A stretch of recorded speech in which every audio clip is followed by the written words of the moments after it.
All right, let's do a roll call vote. Just gonna go from the board members who I see on my screen. Nikki, Present. Nancy, Present. and Kenzie. You changed tiles on me right there. Present. All right, Ken Anderton's present, and the MCDD board is now adjourned, or not adjourned. We're in session. That was a quick So one. lucky. All right, do we have any public testimony? Don't believe so. All right, hearing no public testimony, we will move on to item C on the agenda, which is the presentation of the proposed fiscal year 22-23 budget by Ben Rowe. Good afternoon, everyone. Wendy, if you wouldn't mind giving me permission to share. We appreciate your time this morning, or this afternoon, sorry. For our proposed budget presentation, we have about 12 slides of content for you. I'm going to focus my comments today on the significant dynamics of the budget. And as we go through, if you have questions or need clarification on anything, please feel free to raise your hand or stop me, and I'd be happy to pause and discuss. You'll notice in my presentation that almost all of my numbers are rounded. In your packet, you should have a detail sheet of all the budget numbers that are not rounded. And with that, today, what we'd like to cover is a high-level summary, what this budget will fund, how we propose to balance the budget, a review of our ending fund or end of year reserves. Then we'll move on into the actual resources and expenditures for the budget, talk about our capital program, and talk about next steps. So when we look at the MCDD budget, it represents $16.6 million of resources and requirements. You'll notice that we have about $7 million in reserves, and that includes, a majority of that includes the remainder of our commercial loan that we took out for our capital program. $6 million of that represents our assessments, and then $3 million of contracts and $500,000 of other. And I'm going to go through each of these as we talk, so there'll be more detail coming. When we look at the requirements of the budget, this includes the ending fund balance as well. It's the story for MCDD this year, for next year, is really personnel services. Over $6.5 million. That's 40% of your budget, including ending fund balance. Excluding the ending fund balance, it's well over 50% of the budget. Second to personnel services is our capital program, $2.6 million.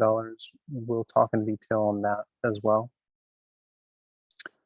Everything else in the budget is close to status quo. There's only a few dynamics that we'll get into that are significant changes from the prior year budget.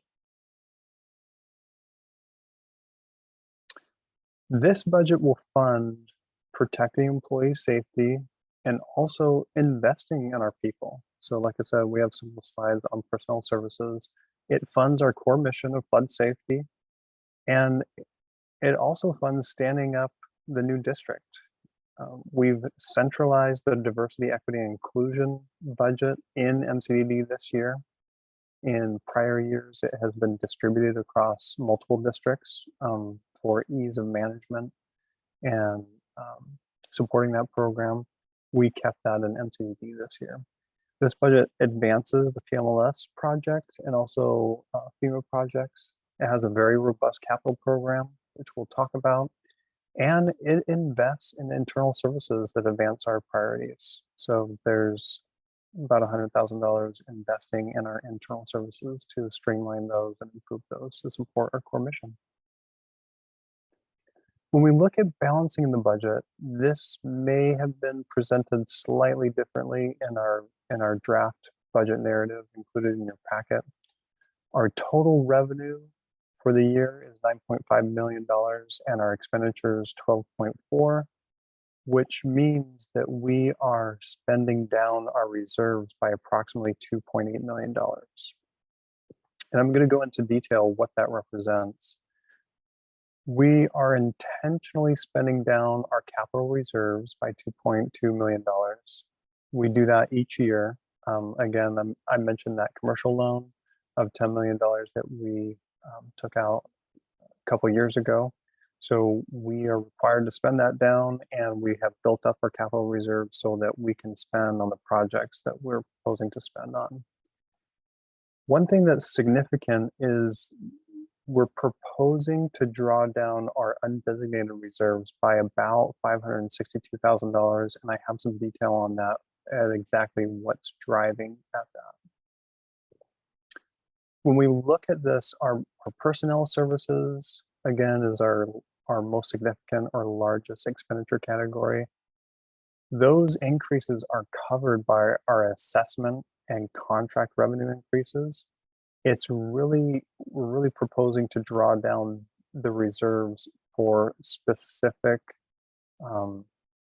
budget priorities in materials and services, which I will talk about next.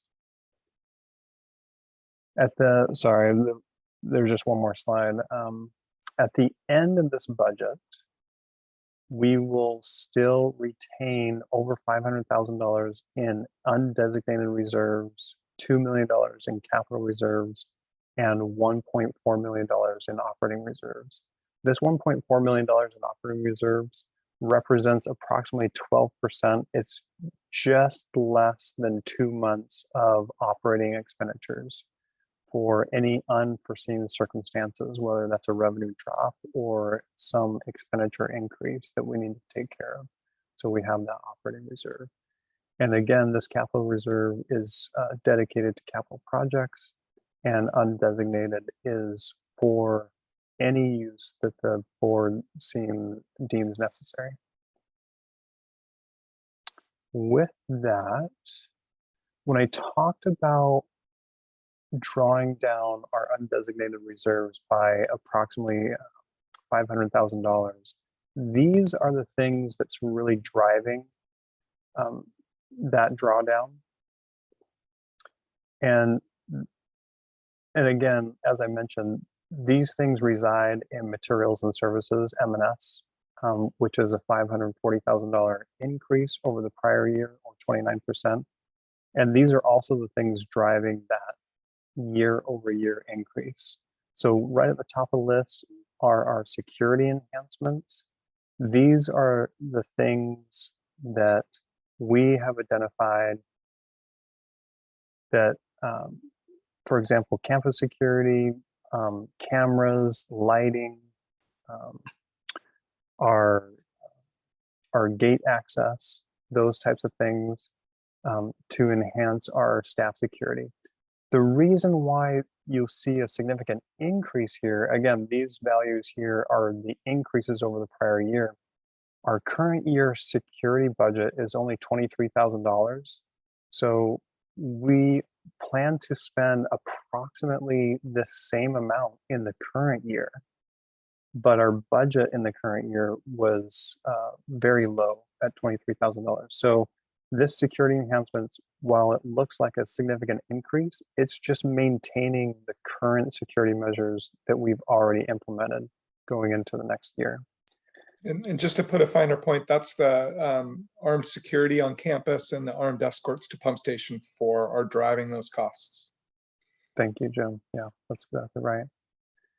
Our outside counsel is increasing significantly across all 4 districts. This represents our anticipated measures that that we will have to entertain for dissolution proceedings if the new district does not proceed with a June 2023 startup date. We don't expect to spend this much in outside counsel across 4 districts, including MCDD. And I just want to really, in the interest of transparency, based on the challenges of implementing a revenue collection system and the need for the urban board to really fully invest in setting the policy direction, we are very, very unlikely to see a call for dissolution in 2023. It will most likely occur in 2024 with board elections and a bond measure being referred in May of 2024. That's the revised plan that we're presenting to the urban board on Monday afternoon. So the likelihood that that amount of money will be spent next fiscal year is very low. Thank you, Jim. To balance the budget, I know we're proposing to draw down our undesignated reserves by this $500,000, but I just wanted to put that in, I wanted to give you another perspective on that. So in the current year, we are also proposing to draw down our reserves by a certain amount, but we also don't expect to spend every single dollar that we appropriate for our expenditures. So we expect to have some savings, and we expect the same for next year. Like what Jim was just saying, we want to appropriate this much so we have the capacity to spend these dollars in these areas, but we will most likely have some expenditure saving. So we most likely will not spend every single dollar and draw down our reserves by this amount. Again, we just want to create the capacity to accomplish these items. So I have houseless coordination here. Again, this $94,000 represents an increase over the current year.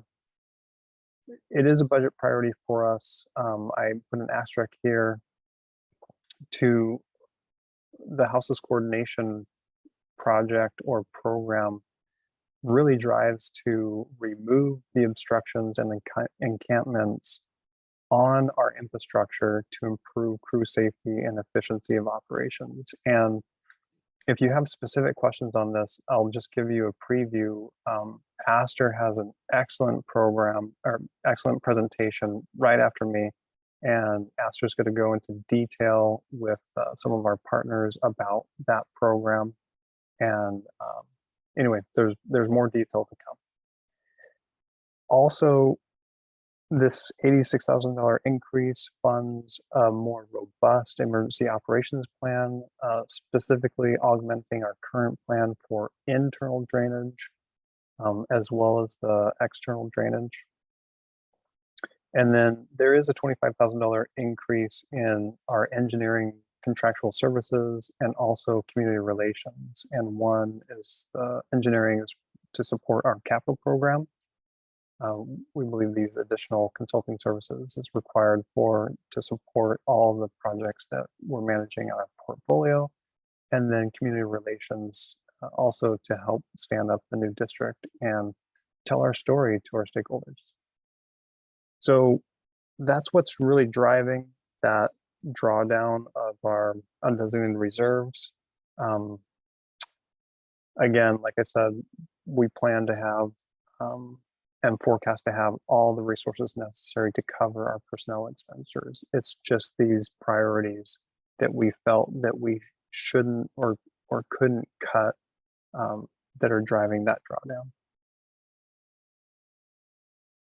Okay, this next slide, now we're going to go into resources for a little bit. So these are revenue categories. Under assessment, we're proposing a 9% increase. This is the same for each of our 4 districts. We expect that to yield approximately $482,000 in additional revenue over the current year. And our service contracts, both internal and external, about $145,000 increase. So when I say internal here under service contracts, that's 2.1 million, almost 2.2 million. That really represents the flow of resources from the other districts and our partners into MCDD to reimburse us for staff time and the specific tasks and projects that we're executing on behalf of the other districts. These external service contracts. These are private industry as well as external partners that are not other drainage districts or internal partners. So these external contracts include Metro, Port of Portland, those types of agencies that are non-drainage districts.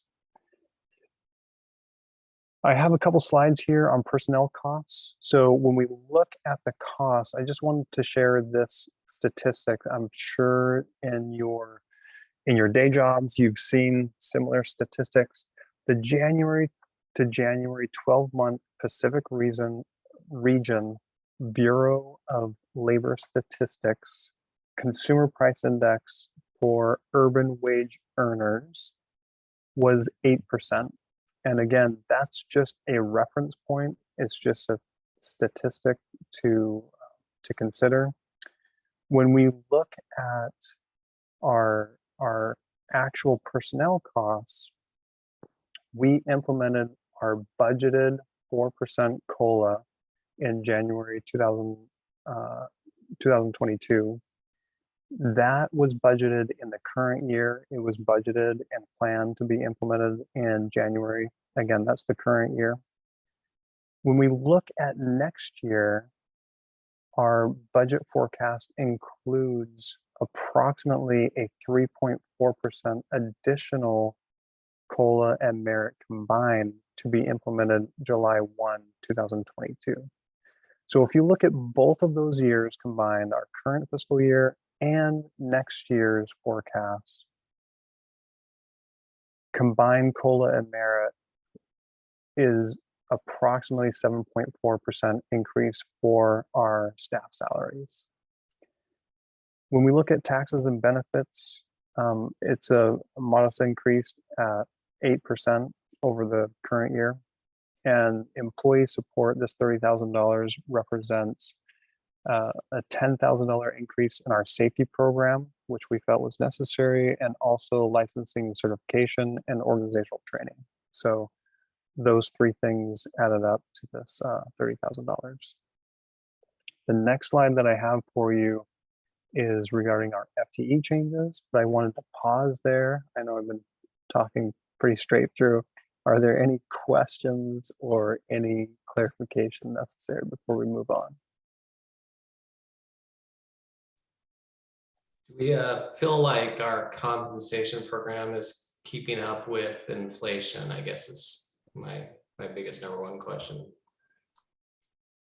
Yeah, this statistic that I shared, the January to January Pacific region, jurisdictions use different statistics to gauge that. This 7.4% increase in salaries for staff in the current and next year means that we're not falling too far behind. And so yes, we feel that this compensation is addressing inflation for the most part. Did you want to add something, Jim? Yeah, I just would remind the board that we are, I don't know, half or a little more than halfway through a pay equity study with an outside consultant, and your proposed budget does include some appropriations to address any recommendations that come out of that study. One of the next steps that's still to come in that study is to do some local benchmarking of like positions. So we should be able to at least have some information about how we are comparing with other like positions. Anecdotally, we're okay, but I'm more excited to actually have an expert pay equity person give me that in a more thorough way. But just looking and hearing from the staff, I don't think we're too far off, and we're not seeing, despite my best efforts, huge turnover. We do have some. So no, I'm joking. We're really excited to have the staff be stable. We're very fortunate in that regard. It's like Nancy, you have a question? Yeah, so I think I am remembering this correctly, that the staff up through this year, through this past January. Got COLAs in January 1st, but then we're going to start having them be on July 1st this year, this That's- calendar. That's correct. So that January, so just to make sure I have this right, the January listed at the top was January 21 to January 22 That's correct. of the 8%. And then our staff got a COLA this January of 4. That's correct. So half. Okay, but then we're going forward with, that one. They're getting their second COLA this year because we're switching when they're going to do that. That's correct. And the COLA plus merit is,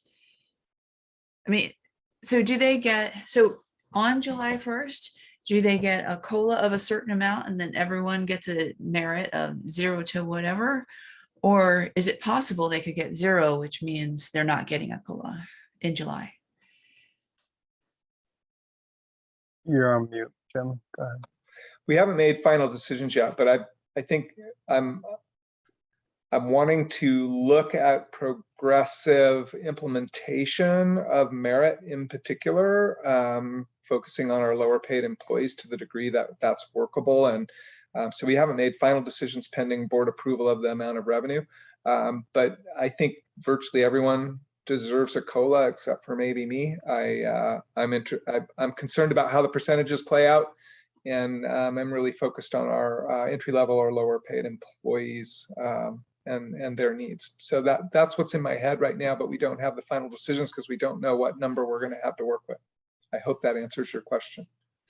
Yeah, it sounds like it's in play. I'll just offer that it was either last year or the year before that we suspended COLAs for non-represented people at the city. It was only it was not suspended for people under a certain pay range, just for people over a certain pay range. So I appreciate your attention to that.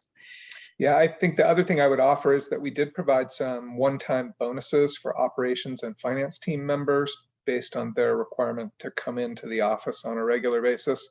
We also gave a separate one-time payment to the operations team for some of the impacts that you'll learn about here in another agenda item from the homeless situation. So while we haven't bumped everybody up on an ongoing basis, we have been trying to address specific issues that have emerged for the team members who are exposed to them. Very thoughtful. Thank you. So if I can offer just another thought, a different perspective from a financial perspective based on what Jim said.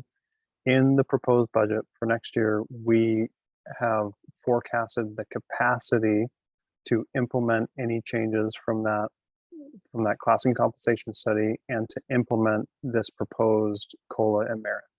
But like Jim said, we don't have all of the details figured out yet. It's just we're proposing the capacity to implement those things.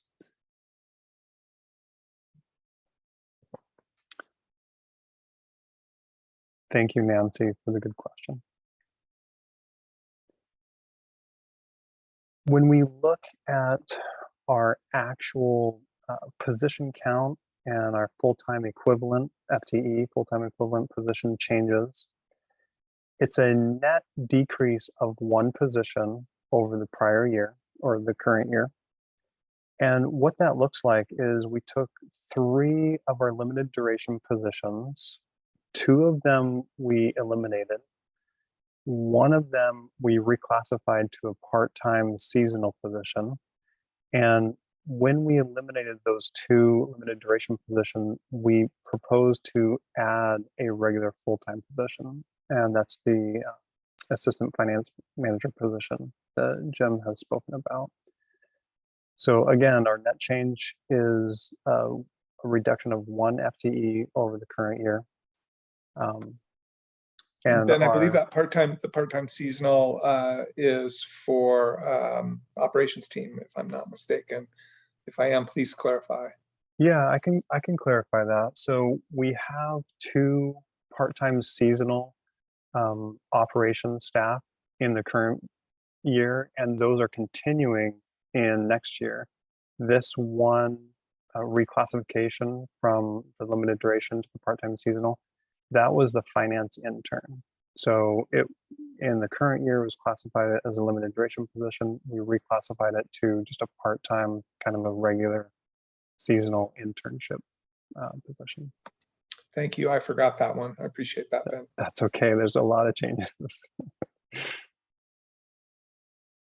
Okay, with that, I'm going to talk about materials and services. You've seen this list, these increases over the current year. You've seen that list before. And also I've talked about the $545,000 increase over the prior year, 29%, and what's driving that. The only other detail that I'm going to go into on materials and services is projects and planning. Overall, the materials and services is a $2.5 million budget. It is increasing, driven by our budget priorities. And this is the only detail that I'm going to go into, this projects and planning. This is the projects and planning. These are highlighted projects. So these numbers listed here for each of these projects is the budget proposed for 2022-23. Almost all of these projects are just the MCDD portion of agency-wide initiatives that each of the 4 districts is contributing to. This budget, the total non-capital projects is an increase of $175,000 or 59%. And this number is included in the total increase in materials and services of 548. And I just want to make sure there's nothing else I want to highlight here. Again, we're going to have an awesome presentation from Aster about homeless coordination next. So hold on to your hats for that. This is a summary of our capital program. We are looking to fund the capital program with $2.2 million from our reserves, which includes the commercial loan and our assessments. And also we're forecasting to receive the state levy grants at 428 going towards the PMLS project. And here's the PMLS project listed right here, the 535. So we're planning to receive this 428 in revenue, which means MCDD will contribute $107,000 towards that project next year. The rest of this is again a summary of the capital program for next year. And I believe we have in the works, I believe we will get a detailed capital presentation from Phil at a future date. So that's also coming. There's one thing that's new in here that you may not have seen before, and that is access gates. We're proposing to invest in replacing a lot of our gates and the locks on those gates to beef them up. We've had issues with those access gates. So I believe that is the only new thing that the board may have not seen in prior years. And that access gates project is distributed across all 4 districts, and it's not unique to MCDD. At the end of the proposed 22-23 budget, we're forecasting to have over $500,000 in undesignated reserves, remaining $2.1 million in capital, and a $1.4 million operating reserve. Again, this operating reserve represents about 6 weeks of operating expenditures, non-capital operating expenditures for any unforeseen circumstances. And we have about $20,000 in restricted. Those restricted funds are dedicated to specific projects that the district should complete at some future time. I have 2 slides here for you. One is resources and personnel, and the other one includes the balance of the expenditures of the budget. This is your budget summary, which is included in your packet. You also have a budget detail in your packet, and I just included these 2 slides as an opportunity to request, any questions or any clarification that you might have. These are the final 2 slides, and then there's a thank you slide at the end. So we have resources here, and and we have the remainder of our expenditures here. So anything that I can clarify or go into detail for you?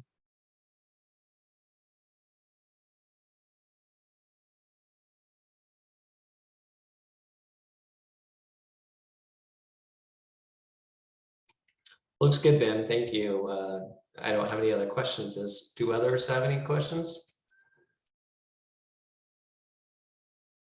Again, as always, appreciate how you explain this in layman's terms, essentially.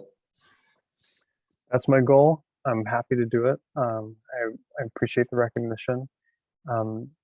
Just one final thought.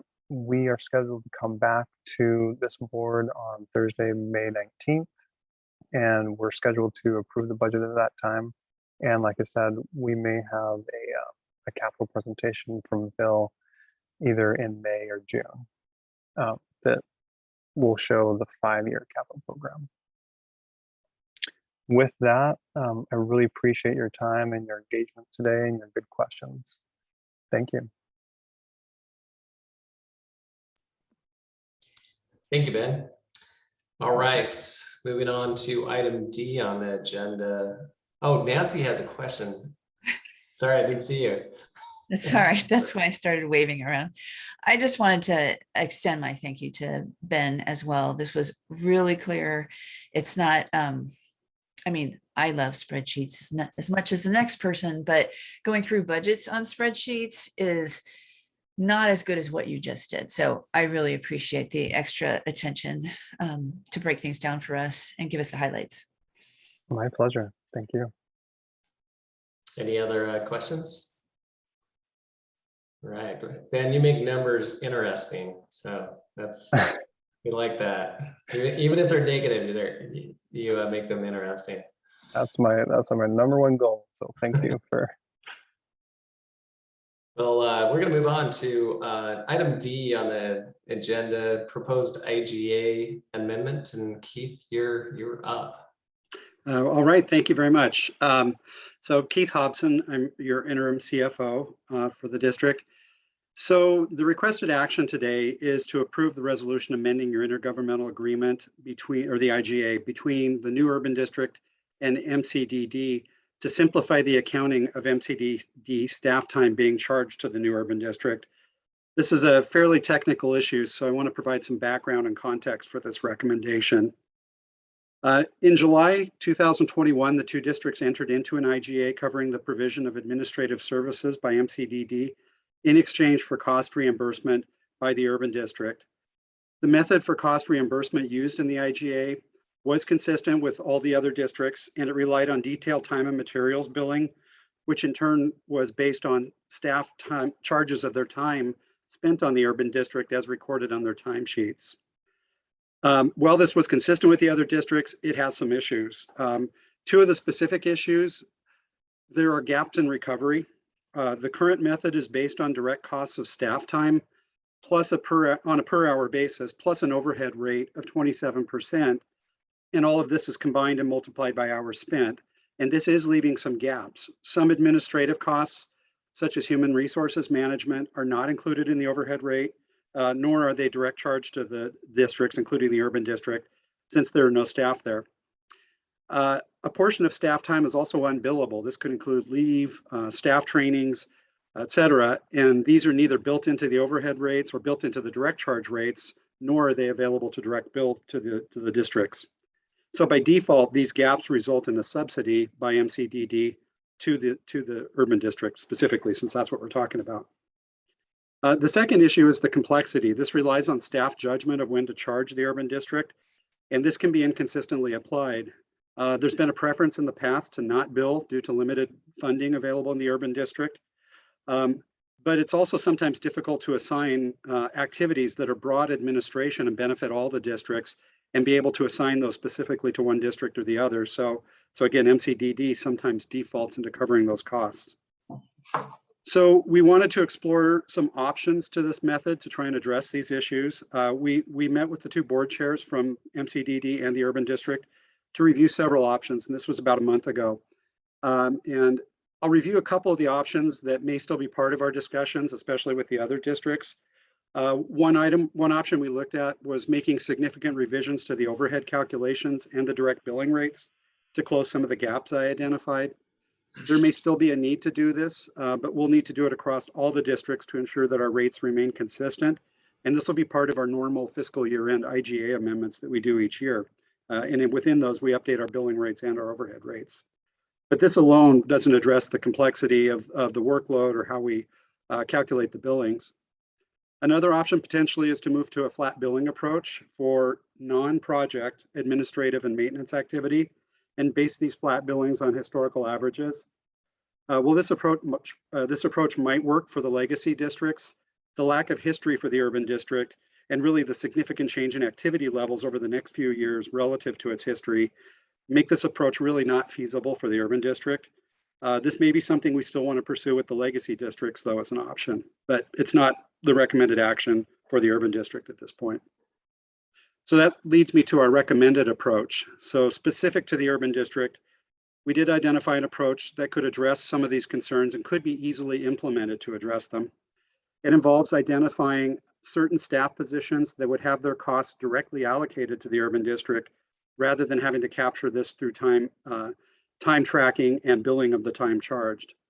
So the IGA specifically identifies 6 staff, and these staff were identified based on predictable levels of work for the urban district, coupled with the nature of their work that often makes identification of time spent difficult. These individuals often spend work benefiting all the districts, and so charging it to an individual district is difficult. Again, these staff are detailed in the proposed IGA amendment. Other staff beyond these 6 could still charge their time to the urban district, but would continue to do so on the detailed time and attendance billing basis.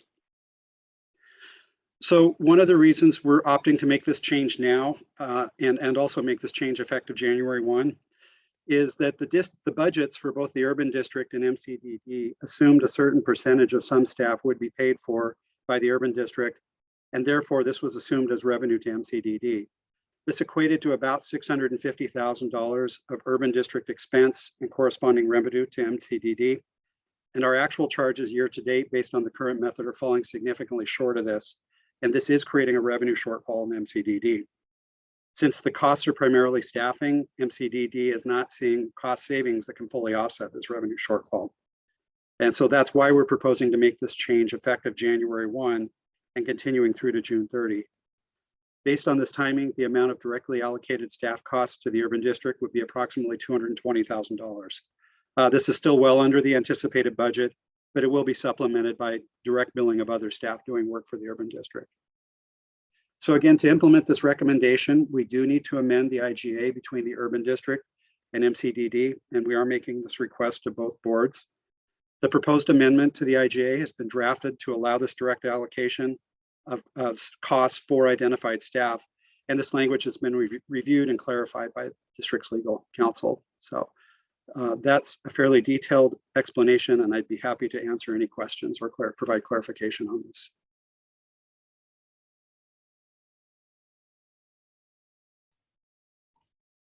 Any questions from the board?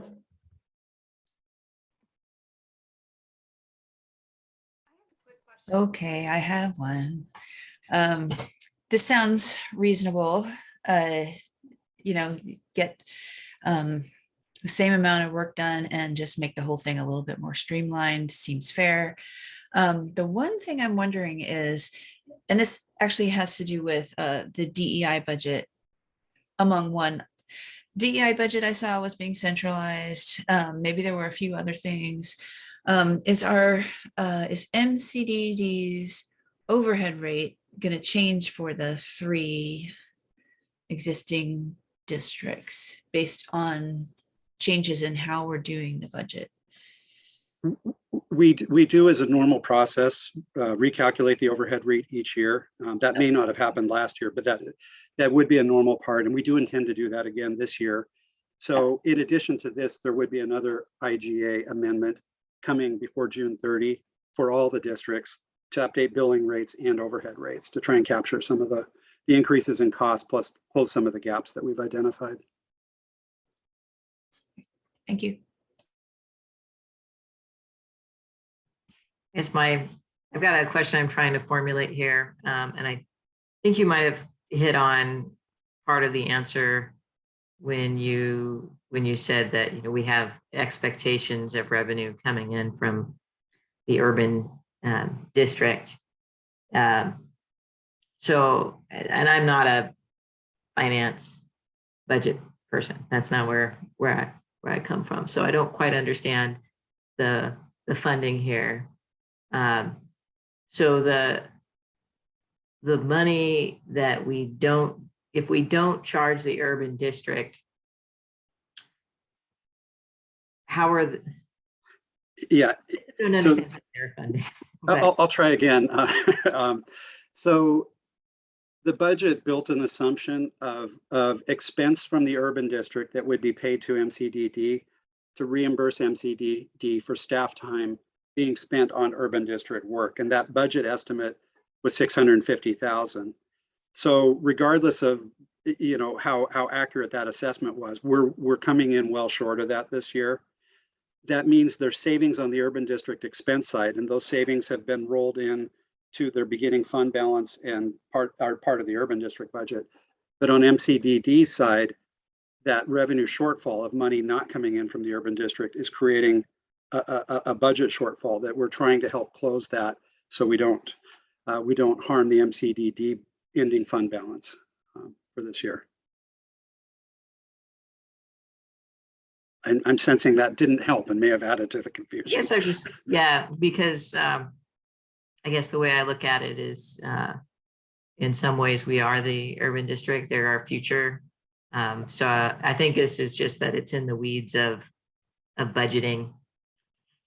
I try to say it right. I guess maybe to put a finer point on it, because MCD carries all of the staff, if we have a shortfall in revenue, we can't add the positions that we need to provide the services that the urban district demands, because the urban district can't hire people. And so we built the MCDD budget expecting $600,000 from the urban district in this fiscal year, of which we did not get that amount.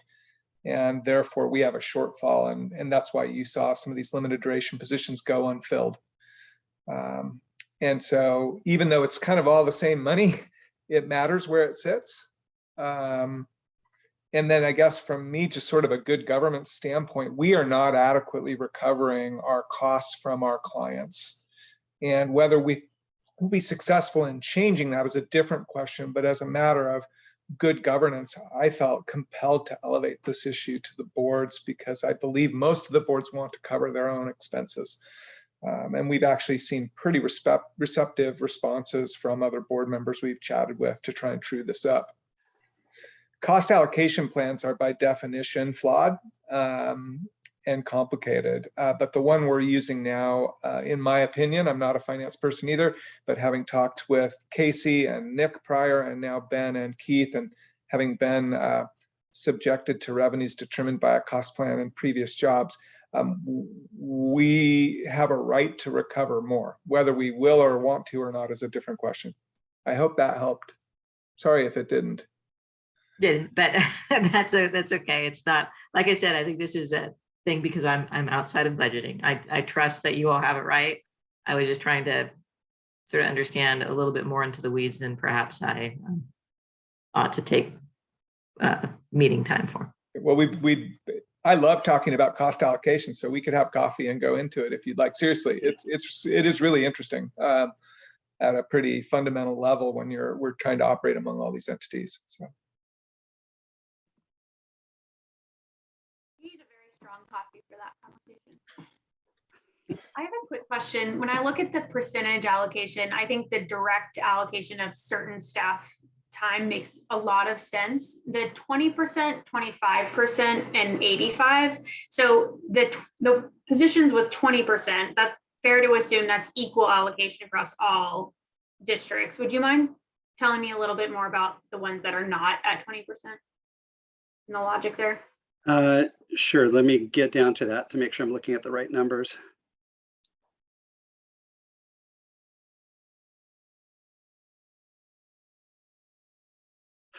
Yeah, so yeah, the general approach was, again, assuming for several of us, an equal distribution across all 5 districts is a reasonable expectation. The 2 that were at 25 was based on, you know, the reality that, well, specifically looking at the budget manager position, the urban district budget, because it is subject to local budget law and involves TSCC, has more complexity in the budget development and requires more time involved with that. And also looking at the executive director, you know, just in discussions with Jim, it was based on an assessment of where his time is being spent. He is putting more time relative to the other districts into the urban districts stand up. And then the other position is just because it is really geared to the urban district stand up, the transition manager. That's why it's at 85%. Makes sense. Thanks.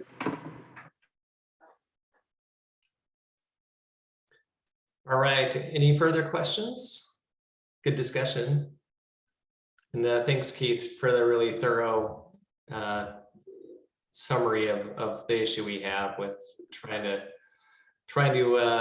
not spend a ton of administrative time allocating based on time cards versus percentages, and trying to do as best we can given we're trying to move into one singular district. So that's my perspective. Looks like we need to vote on this for the proposed IGA amendment.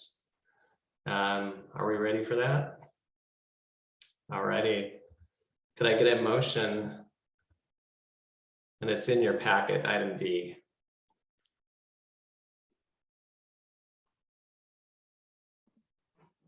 I can do that. I move to propose resolution number R 2022-0401, amending the intergovernmental agreement IGA between Multnomah County Drainage District, MCM, and the Urban Flood Safety and Water Quality District to update service fees for administrative support. Thank you.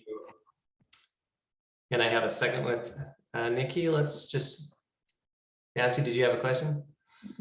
Let's do a roll call vote. Nikki? Aye. Nancy? Aye. Kenzie?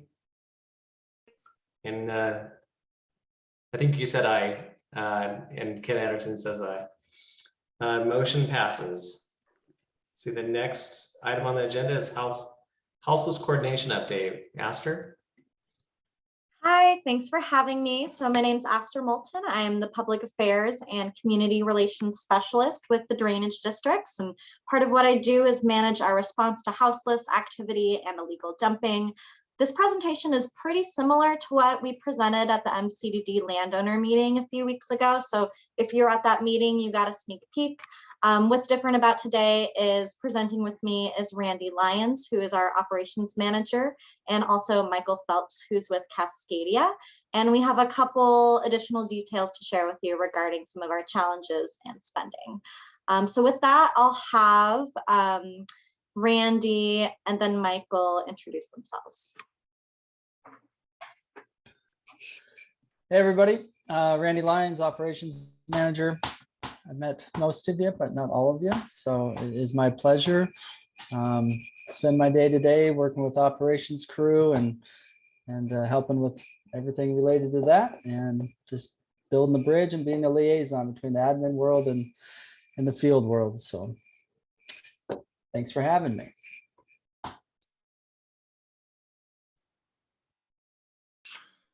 Hey everyone, Michael Phelps. I'm the program supervisor of Cascadia's street outreach team, and I'm the lead contact of the program that we're doing, getting out into the drainage district, talking to folks, sort of acting as a liaison between the people that are staying out in the drainage district and than Randy and Astor. Getting messaging out there about, the importance of maintaining levee integrity and trying to reduce the impact of human presence on the whole floodplain as a whole. So thanks for giving me your time.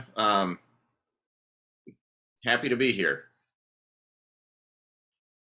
Great, so let's get going. Let's move on to the next slide. So our agenda for today, I'll touch on the program purpose and background. Michael will give an overview of what Cascadia does for us. Randy will talk about some of the crew safety challenges. I'll go through what the areas of work have been through each district and what our response has been. And I'll touch on some of our program successes and challenges. Michael will talk specifically about some of Cascadia's successes out in the field, and we'll touch on what the program spending has been this fiscal year. Next slide, please. So the purpose of the program is threefold. First is to provide education and supportive housing services to people living outside within the drainage district service area, primarily through our partnership with Cascadia, and with a focus on those camped on or around our flood safety infrastructure. Second, we clean up illegal dumping on or around our flood safety infrastructure, and that's done through our contract with Rapid Response BioClean and also in collaboration with other agencies and nonprofits. And really those two first goals lead towards what is our ultimate goal, to improve safety and efficiency in field operations for our crew, to ensure that they have the access they need for operations, maintenance, and emergency response. Next slide, please. So a little bit of background. This project started as a 6-month pilot in 2018, where we partnered with Cascadia Behavioral Healthcare to do some initial outreach. And thanks to the board's support, this turned into an ongoing program that received the 2019 SDIO Award for an Outstanding Special District Program. SDIO stands for Special District Association of Oregon, in case you didn't know. Our approach to this work is pretty unique for the public sector. We have a service first oriented approach. A lot of public agencies go straight to enforcement, but we want to give people the education and connections that they need to take advantage of services first. And as we all know, since 2020, in large part due to the pandemic, the drainage districts have experienced a higher concentration of houseless activity, but also illegal dumping as well as criminal activity. The latter of the two is not necessarily related to the houseless activity. We've seen an increase in all three. And so our response has been a little bit more robust. We've implemented additional safety and security measures, as you've heard about, and as we'll talk about a little bit more. The board's passed a resolution this past fall, which has given staff the authority to manage flood safety systems throughout the entire throughout our entire service area, regardless of jurisdiction, to ensure public safety. So that's been a really important tool to have. Next slide, please. So I'll pass it off to Michael to give you a brief overview of what Cascadia does. Hey, thank you, Astor. Thank you, Randy. Thank you all for being here. Yeah, Cascadia in general is a community mental health agency that serves Multnomah County and beyond.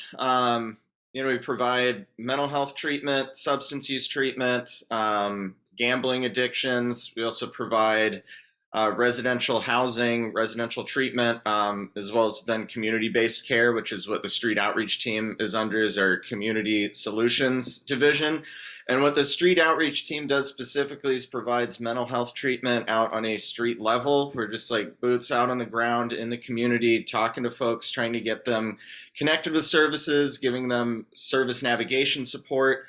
So we bring all of those services out to the drainage district to offer them to people who are experiencing homelessness, try to help them get off the street, give them an opportunity to get out of the situation that they're in. But also, one of the main things that we do in the drainage district is getting messaging and providing education to people who are staying out there, encouraging low impact camping.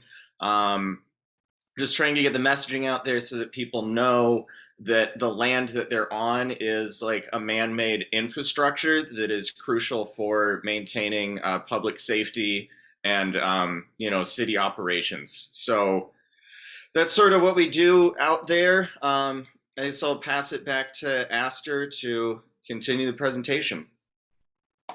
Yeah, and I'll pass it off to Randy to talk about some of the safety challenges that our crew has experienced. Yeah, thanks, Aster. Michael.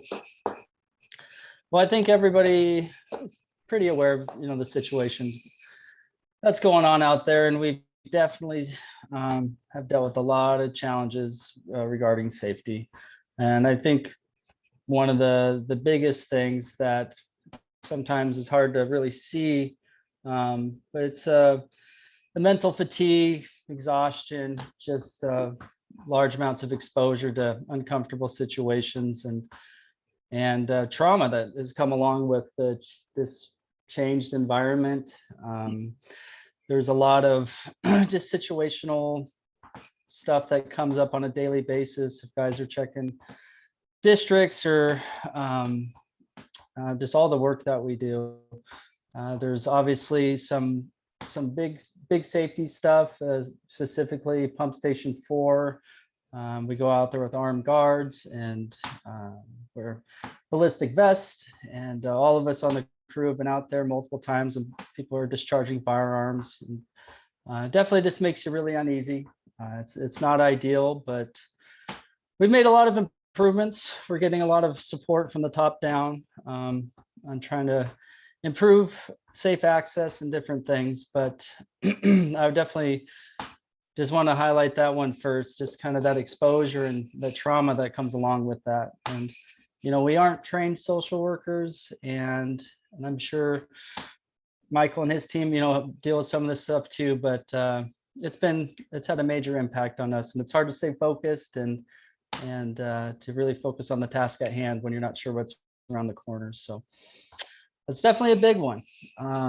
There's all the debris and the trash and stuff that's associated with illegal dumping and houseless communities. If it's 33rd or Pump Station 4, our guys are going into these ditches and stuff where people are discharging, human waste and just, dumping needles, and that translates into the work into the slough as well, going up through the boats.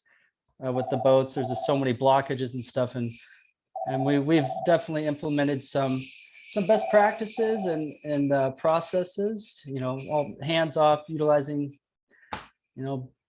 bent forks, pitchforks, equipment, etc. But we can't eliminate that hazard, and it's just a constant challenge for our guys.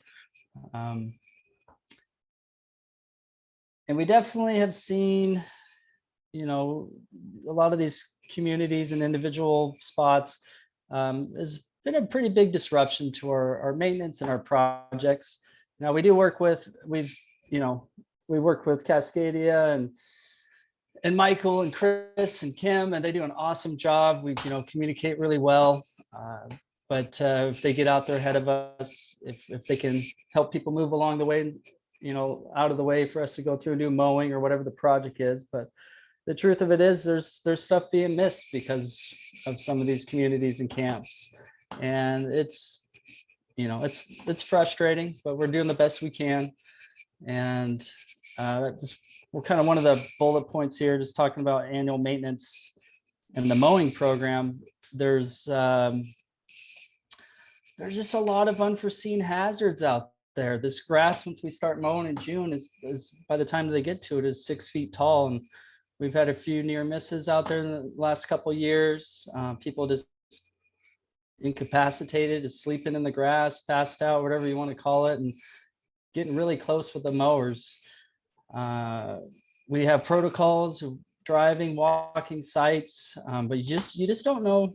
You just don't know what you're gonna fully get into. And we've implemented infrared cameras on the tractors and different ways to try to mitigate some of these hazards, but you can't eliminate them. So, and specifically that team, that's really changed in the last few years, the level of stress that goes with that job, that task.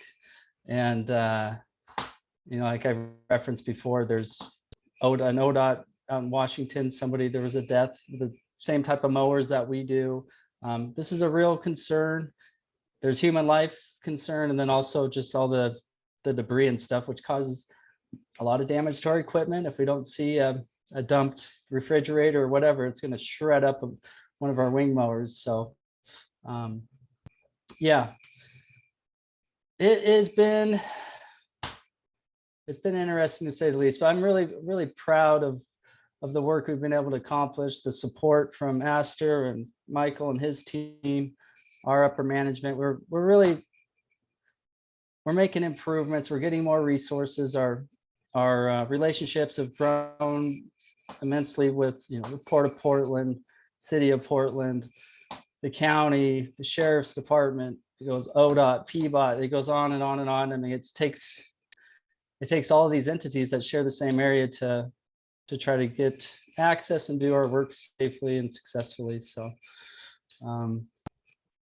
I think I about touched about everything. The biggest things: mental fatigue, trauma, just handling all this debris and stuff, and disruptions to our operations on a day-to-day and annual basis. So if anybody's got any questions, I'm more than happy to answer them. And if not, thank you for letting me chat a little bit about this. I'd like to ask a quick question, Randy. Do you feel that you are adequately staffed? Because you do have, I assume now that you're going places where prior to this, you might have sent someone out alone, no longer feel it's safe to do that. And so you need to use a buddy system. You're doing tasks that require more time because you're looking for people in the grass more frequently. I mean, you always look for that, but you said you feel supported. Do you feel like you're still adequately staffed? Yeah, I think this going through this annual season, which is mowing, herbicides project season for 4 months, whatever, I think that'll really give us a good understanding. We just hired a new person on the operations team, so that increased the bodies on my team. So it's 9 of us now instead of 8. I think that's going to be a big impact and a positive thing for us. And it's still a question mark. I still there's a chance that we might need somebody else the next year or two, but right now I feel pretty confident we're going to have the people to do what we have to do. Yeah, and I think a lot of the work too is just those relationships and improving the program with the partners and the other agencies and stuff to do that. But we have implemented, and we go out, we basically do everything in teams now. And sometimes it seems ridiculous, but I mean, these sites change every day and you never know what you're going to walk into. So we pretty much, we go out as a team. We do districts now with 2 people. It used to be a 1. Just a lot of tasks. It's 2 people all the time. So this extra person is really going to help. I think we're going to be in good shape, but more to come. But Randy, feel free to call Nikki when I'm not listening and tell her the truth if you need more resources. I will tell you that we did sort of kick off the budget process with a pretty small list of priorities, and staff safety was at the very top. So we've tried to adjust and reflect that priority as we think about trade-offs that we might need to make. I'm not sure Randy's being fully honest that he's adequately staffed, but we're keeping a pretty close eye on it. So reserve the right to come back to you for more. We're also working with Michael and Astor, trying to engage other nonprofit partners to add support, and then with the security vendors and so on. But I really appreciate you asking that question, Supervisor Schultz. It's pretty critical that we make sure our team is well cared for. So, and I just have one more comment. I'm really happy to hear that you're using a buddy system. Having started my career doing a job where I was going to remote sites alone in urban areas alone, and not feeling that I could express my how unsafe I felt as a small female. I felt I was being sent places alone that were not safe, but had no agency to say anything about that. So there is a safety issue there, and I'm glad to hear that you're using the buddy system. Yeah, I mean, me too. It doesn't fix the problem. It's nice to have somebody looking out for you. And we honestly, I preach every day. If it doesn't feel right, get out of there. You know, we can always circle back around, get more resources if it's critical. But you still, you know, that's what we try to do, but you know, you still go out and run into stuff. And there's a lot of good people out there, but there's a lot of, you know, unstable individuals that is sketchy. I mean, myself and my crew I've got a million stories of like, damn, you go home and it's like, damn. It's interesting. Yeah, I just like to say I'm really glad that you all are going out there and using the buddy system and emphasizing safety. I know the operational people at my agency too, they're getting a lot of mental fatigue and exhaustion. Like I hear that a lot, and it does have to do with just constantly being on guard. And you know, you signed up to do operations and maintenance of this cool levy system, and all of a sudden there's this huge thing, you know, nothing about like social work and that kind of stuff. So it's really great that we are involving Cascadia as one of the partners and working with other agencies throughout the region as well. So I'm glad to hear that there's been progress on that front, and we want you all to stay safe. I just echo that safety is a priority, and I really appreciate all the hard work you do and your team does.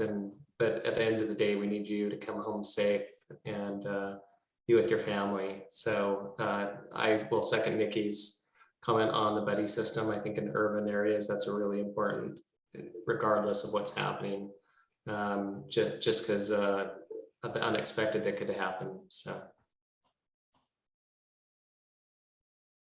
Well, thank you for all the support. I really do appreciate it. I try to speak pretty frankly about this stuff. I mean, we got a lot of people doing really good work, but it's real and it really has an effect on us. But I'm super proud of my team, and I appreciate everybody's support for sure. Yeah, well, thank you for all your comments, and thanks, Randy, for sharing the crew's perspective. I think it's really important for all of us to hear that. Next, I think we can move on. Yeah, so I will just go over what some of the priority areas for houseless outreach and illegal dumping cleanup, the different priority areas by each district. Some of these areas are cleared out, some of them still have activity. As Randy mentioned, things change every day out there in the field. In Pen 1, there's been almost 30 outreach hours by Cascadia. There were some individuals camped in Vanport wetlands, which floods seasonally. So we wanted to make sure that no one's camp was going to get inundated. So Cascadia did some outreach there. There's been some individuals camped near I-5 as well. Pen 2, there's been some activity near the Bridgeton Slough in Northeast 2nd and Marine Drive. So we did some outreach and rapid response cleanup in that area. We've had a couple successions of that also at the Schmear Road pump station. And Cascadia has been doing some outreach at Delta Park and along the Schmear Road levee as well. Next slide. The majority of our work has been in MCDD. There's been a little over 160 outreach hours by Cascadia, and I'll just kind of work west to east. So Northeast 33rd, as we all know, there's a bunch of RVs parked in that area. We were able to partner with Cascadia and the Port of Portland and PBOT and Rapid Response to create buffer zones around our culverts that go under Northeast 33rd, and we provide drainage from the Portland International Airport as part of our IGA with the Port of Portland. And it's, yeah, really crucial that we have easy access and safe access to those culverts. So that was really good success. We've also been doing a lot of work with the port along Marine Drive. There's concentration of illegal dumping and houseless activity along the Marine Drive levee, starting at 205 and working east. And I'll talk a little bit more about what that work has looked like later on. And there's also been some outreach and illegal dumping support in the 142nd cross levee, though I think the city of Portland is taking the lead on that cleanup. And then last but not least, there's Pump Station 4 and near the Big Four Corners area. We've done a lot of work there as well, which I'll talk more about later on. Next slide. SDIC, not a ton of activity in SDIC. There's been some camping along Sundial Road, some along Sundial Wetlands, and also along Marine Drive. Next slide. So a little bit about the diverse approach that we've taken. Of course, we're still working with Cascadia Behavioral Health. They're an essential liaison for us when coordinating with the houseless community. And as I mentioned, they allow us to have that service first approach to avoid, whenever possible, interactions that the houseless community has with law enforcement. Sometimes there's a lot of trauma associated with law enforcement interactions, but we will utilize enforcement as available when necessary in areas where camping and criminal activity has resulted in either potential safety risks or extended operational delays. And, you know, as we all know, we're not an agency with enforcement capability, so we're definitely very reliant on the city of Portland and the Port of Portland for their local law enforcement. And fortunately, they've been really helpful, especially in the past few months in supporting our efforts. And as we know, there's been additional security measures, you know, times where the crew wears ballistic vests when they're in the field, like at Pump Station 4, as well as armed security. And really, those are in place to help our crew feel as safe as possible and be as safe as possible in areas where there's been, you know, guns shooting off while they've been working. That fluctuates, but it's, you know, constant risk there. And the legal dumping cleanup, I'll touch base a little about that more later on, but we've done a lot of solve events and a lot of partnering with the port to clean up areas, as well as through our own contract with Rapid Response. We are starting to install signage throughout the district, an example of which is here, just to communicate to not just the houseless community, but the general public about expectations for how people interact with our flood safety infrastructure. These signs are up on our Pump Station 4 fencing, and I believe there's some now at Schmier Road Pump Station as well. And last but not least, as we've mentioned, the interagency coordination. Thanks to Jim Middaw's leadership and connections, we've been able to leverage a lot of resources through our networks. And next, I'll pass it off to Michael to talk a little bit about what Cascadia has been doing out in the field, and then I'll touch base on a couple other key successes. I was muted. Thank you, Aster. Hi, everyone, again. So yeah, I mean, I think some of the successes that we've had out in the drainage district come down to like the fact that we're out there like every week talking to the houseless communities, building rapport, getting them supplies.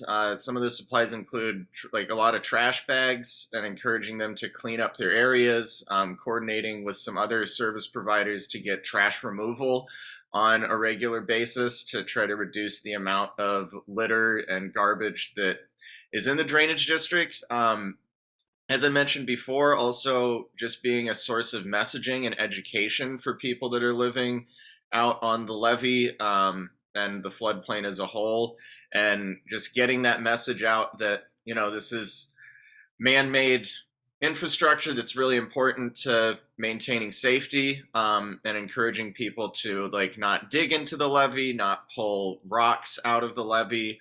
And then it's also good having us as boots on the ground to identify places where maybe Randy and his crew haven't visited in a while, and identifying potential damage to the whole levee system so that that can get the attention that it needs and get repaired on a regular basis. Us being out there and having that rapport, we can also, you know, give houseless communities a heads up that Randy and the operations team need to access certain areas to do repairs and maintenance. So, you know, maybe if those folks don't want to move or don't want to engage in the services and opportunities that we as a program provide, at least we can coordinate with those communities to get them to cooperate with the crews and try to move out of their way when they need to access certain areas. As well as just being able to get out in the slough and, you know, offer these mental health and housing services to people who do want them. And like, you know, to be perfectly honest, not everyone is excited about engaging with navigation support or even accessing housing support. Some people don't want to engage in services, but for those who do, you know, that's a really positive thing for us to be able to reach folks that may not be reachable by standard outreach teams. And, you know, areas of the city and the county that are neglected by some other homeless service providers. So that's a really positive thing. Some challenges that we've faced, I mean, as Randy said, like things change every day, and just the sheer number of folks that are out in the MCDD area experiencing homelessness, and just the bandwidth that my team has. You know, we're a small team. There's only so many of us. We've got other areas that we have to take care of. And I think that with COVID and the pandemic and the shelter in place actions that were put out, like, I mean, that really caused the homeless crisis to explode in Portland as a whole, and specifically in the drainage district, because folks are no longer being tagged with illegal campsites. Camps weren't being moved or cleaned as much. So a lot of that activity got a little bit bigger and a little bit more visible. And so that was a real challenge. Obviously, 33rd Drive has been heavy with activity for quite some time now. I think that as the world kind of opens back up and gears start to turn again, there's some plans that will come into action soon, where, you know, there's going to be a little bit more movement. Folks aren't going to be allowed to stay in one place for quite as long. And, you know, honestly, when people are forced to move out of places more often, that kind of lights a fire under them to engage with the services that we have to provide. One like recent anecdotal piece of success is there were some men staying near I-205 on Marine Drive who had built a large structure that was getting a lot of attention from, you know, community members and the media. And with the help of ODOT and, you know, MCDD and our program, we were able to get them to move away from that location. And this week, one of the guys that was staying there got approved for an apartment and got approved for a permanent housing voucher. So, you know, that's sort of the ideal outcome of us going out into the drainage district and talking to people, is finding people who qualify for our services, get them engaged, and then get them into a stable living situation where they can try to get their life back on track if they want to. So, you know, that was a good positive thing that happened recently.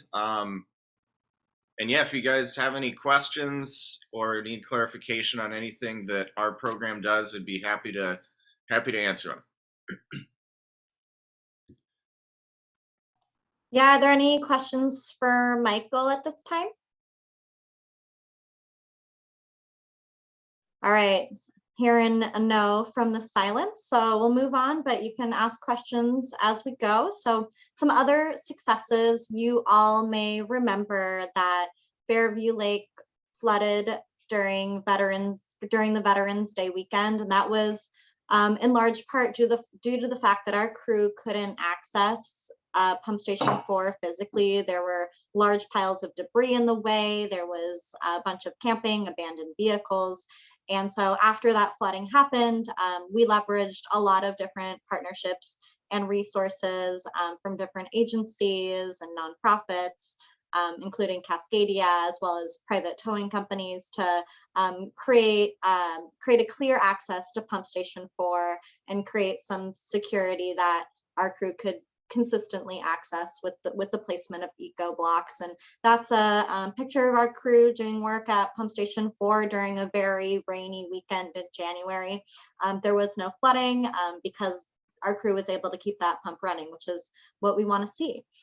Next steps in the Big Four Corners area, the city of Portland now has an incident command structure for responding to houseless activity throughout the city. And I know that the Big Four Corners area is a priority for them. So we can expect this site to be pretty much completely cleared of debris and abandoned vehicles, and the individuals there's going to be a concerted effort to connect them to services and try to see if there's a better place for them to be.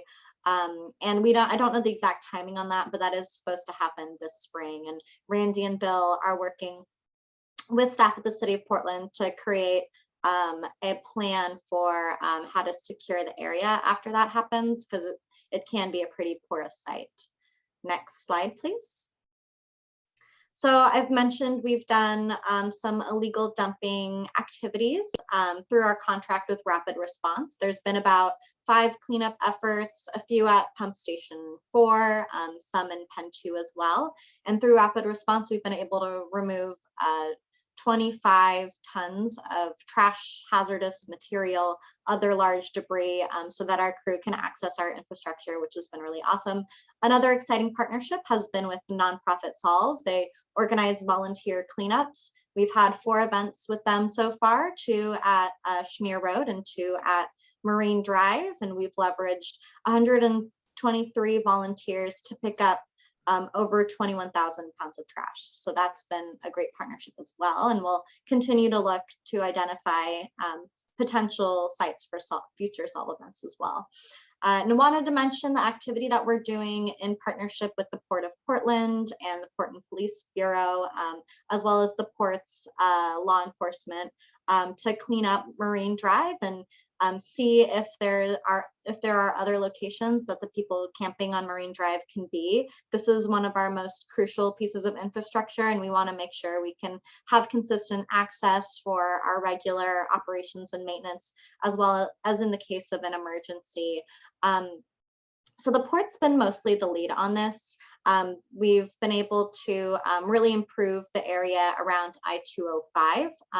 That's a picture of a Solve event with I-205 in the background. And on that event alone, we had 50 volunteers clean up nearly 8 tons of trash in just a few hours. It was a lovely sunny January day. It was and it made a huge difference. So that was awesome.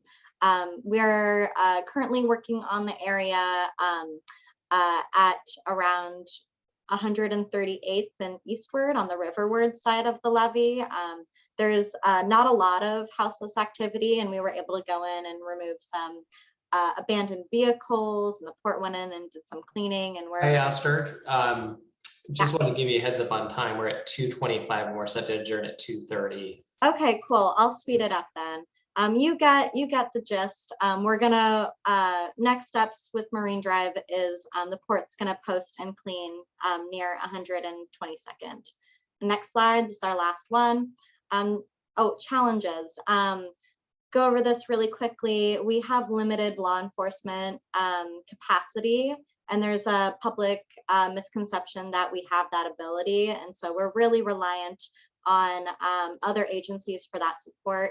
I think another key challenge here is limited relocation options. There aren't that many shelter sites available for people if they're not interested in the Cascadia services, though I think more are going to come online soon through the city. Next slide. And little note about spending. Spending has included ecology block purchases, rapid response work, towing, fence repairs. A lot of this was not planned for and not accounted in the houseless coordination budget this fiscal year. So next year, we're more intentionally planning for that work, as well as planning for the additional security that we need. And with that, that's it. Yeah, don't know if we have time for any remaining questions, but happy to answer some questions if we do. Any other questions? I want to say thank you to the whole team who's worked so hard on all of this, and to the ops members, and thanks board for your support. Really appreciate it. All right, Jim, you've got Stand between you and freedom once again. 3 minutes. I'll truncate my report. First of all, thanks for your service. We really couldn't do this without your oversight, so appreciate that. I want to thank Hong. Hong has done a great job responding to the decision of Kelly Sherbo to take a really great job at Metro. We're mad at her and we really appreciate her, but and we're excited for her, but Hong's done a good job creating a plan to ensure you guys have adequate support services from the legal realm. Thank you, Hong. And she's moving fast with HR to figure out a backfill plan and a recruitment plan. So Hong's holding a lot before Kelly left, and she's holding even more now. So please be thoughtful, as you always are, but just know she's holding a lot. Randy mentioned the new operations team member, which is super exciting. We're really glad we have that increased capacity. Carrie, Colin, and Bill are leading the effort to replace Brian Eberhardt's position. As you may know, he was part-time emergency management and part-time project management. We're down to a final candidate who's going to be meeting some people next week. So we're excited to have more capacity from Brian's departure. As you may know, we moved Emily over to help manage all things transition oriented. And because she held an important role prior to moving into her new role, we're getting close to interviewing some finalists for an office manager position to help keep us all organized and to keep things moving. As you heard during the budget proposal, we have recommended unto you a new position of assistant finance manager. That position is really critical, given all of the work coming at our finance team and the antiquated systems we currently operate to manage our finances. So we should be posting that position early next week is the goal. And we really want to give Janet and her team both a shout out for all their hard work, keeping all the numbers straight, but also want to give them some additional capacity to manage the dissolution process, the startup of the new utility, and so on. And last, we should be beginning a recruitment next week. Sadly, for the position, Keith is in an interim role. We really like having Keith around, but he's made it clear that he's prepared to go actually retire at some point. So we have recast that position a little bit. It's now going to be the Director of Finance and Administration. It'll be at a similar level to Bill and Colin. And we're excited to begin that recruitment. We have retained the services of Mary Rowe, who helped with your executive director recruitment to ensure we get a big pool. A couple of more things. Thank you for your support for that IGA amendment. We will likely be coming back to you to ask you to work with your other districts on some additional efficiencies. And last, we are beginning the work of the assessments for next year. And even though your budget's not approved, we're already working on ensuring you have adequate revenues. And last, a shout out to Evan Mitchell. We have a draft poll, a first bad draft, and we've made some revisions, and we'll be meeting with our professional pollster in the next week or so. We hope ultimately to have some results in June, and those polling results should really help inform next steps for both the legacy boards, but the new board in terms of communicating effectively with the public the importance of the mission we are all undertaking together.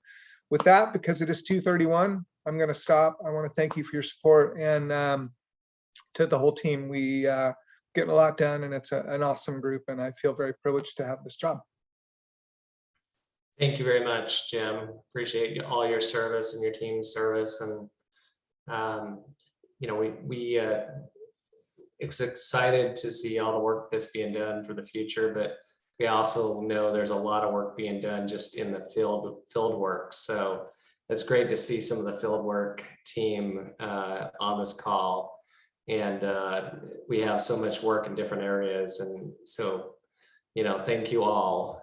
And we are going to get to a place where we have a much more efficient and well-run organization. And so you don't have to put up with also so many board members eventually. So but anyway, with that, if there's any other questions or comments, if not, we'll adjourn, but I'll leave it open 1 minute for any questions or comments. And please reach out if questions occur to you about your budget. I know it's an important role for the board, and there are no secrets here, so we're happy to provide more info if you'd like. And I was serious, Nikki, we'd be more than happy to talk to you about cost plans. It is actually interesting. So let us know if you want a briefing. I'll trust you.